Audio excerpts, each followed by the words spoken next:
सगळ्यात पहिली गोष्ट काय आहे की तुम्ही बरेचसे विषय इथं मांडले.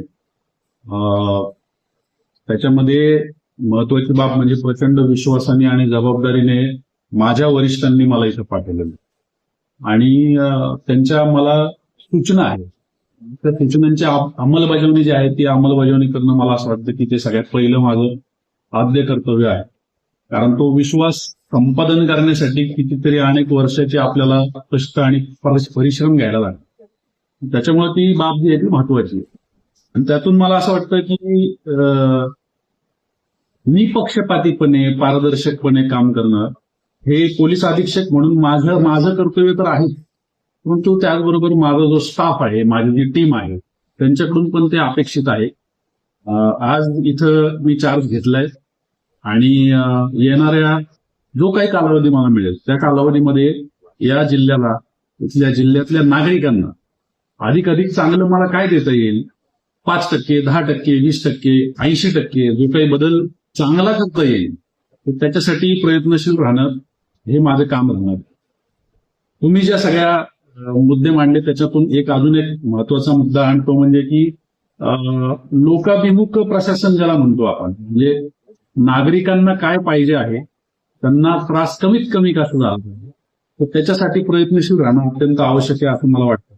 जवळपास 20 महिन्यांच्या कालावधीनंतर मी परत पुन्हा युनिट हेड म्हणजे एखाद्या जिल्ह्याचा प्रमुख म्हणून पुन्हा एकदा कार्यभार हा स्वीकारतोय, इथं आलोय. यापूर्वी 2 जिल्ह्यांनी केलेले आहेत आणि तिकडच्या लोकांच्या अडचणी वेगळ्या प्रकारच्या होत्या, कारण तिकडची हिवण जी होती, भौगोलिक असेल ऐतिहासिक असेल ती वेगळी होती. इथल्या आता अडचणी समजून घेणं आणि त्याच्यावरती मार्ग काढणं हे मला वाटतं की महत्वाची प्रायोरिटी आहे. आवश्यक त्या सगळ्या ज्या गोष्टी आहेत या गोष्टींमध्ये सरते शेवटी की आपण आलो आणि आपण जाताना हा जो फरक आहे, हा फरक लोकांच्या दृष्टीने जास्तीत जास्त चांगलं प्रशासन आपण कसं देऊ शकलो हे महत्वाचं आहे आणि त्याच्यासाठी मी इथं प्रयत्न करणार आहे. तुम्ही सगळ्यांनी सुद्धा त्याच्यासाठी माझी मदत करावी ही तुम्हाला सगळ्यांना मी विनंती करेन. मार्गदर्शक म्हणून सुद्धा तुम्हाला मोठी जबाबदारी पार पाडायला लागेल. कदाचित असं होईल की एखादी गोष्ट तुमच्या मनासारखी नाही होईल, एखादी गोष्ट तुम्ही सांगाल आणि मी नाही करायचं, पण तो जो काही चिमटा असेल तो चिमटा तात्पुरत्यासाठी का होईल तो तुम्ही सहन करावा अशी मी तुम्हाला सगळ्यांना विनंती करेल.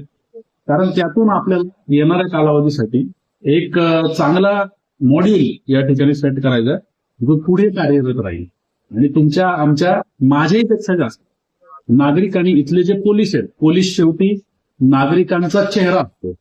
जसं समाज असतो तसा पोलीस असतो आणि या पोलिसांच्या आणि नागरिकांच्या ही जी काही सांगड निर्माण होईल या सांगडीमधून येणाऱ्या भविष्यासाठी आपण इथल्या सगळ्या, ते राजकीय असू द्या, सामाजिक असू द्या, पत्रकारितेतले असू द्या, ज्या ज्या लोकांना हितचिंतन या जिल्ह्याचं आहे त्याच्यासाठी आपण त्या सगळ्यांच्या मार्गदर्शनाखाली काम करून जास्तीत जास्त चांगलं प्रशासन देण्याचा प्रयत्न करतो.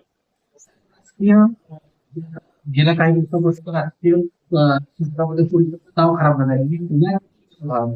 मला असं वाटतं की त्या सगळ्या गोष्टींच्या पार्श्वभूमीमध्ये मी घुसलेलो नाही. मला त्याचं ब्रीफिंग झालंय निश्चित, परंतु मला असं वाटतं की या सगळ्याच्या पलीकडे जाऊन आपण आता काम करणं गरजेचं आहे. आपण आता पुढे सरकणं गरजेचं आहे की आपल्याला लोकांचं काम करायचंय. तर लोकांचं काम करत असताना लोकांसाठी काय करायचंय ते जास्त महत्वाचं आहे. आपण त्या म्हणूनच तुमच्याकडे पानभरी यादी मी आता प्राप्त करून घेईल. गुन्हेगारीवर आळा बसेल का आपल्या? निश्चित गुन्हेगारी हा विषय आहे, हा आपला महत्वाचा विषय राहतो. मी याच्यापूर्वी पण इतर लोकांशी चर्चा करून काही अभ्यास करून आलोय. त्याच्यामध्ये काही ज्याला आपण असं म्हणू शकतो की गुन्हेगारीचे पॅटर्न या जिल्ह्यामध्ये वेगवेगळे आहेत.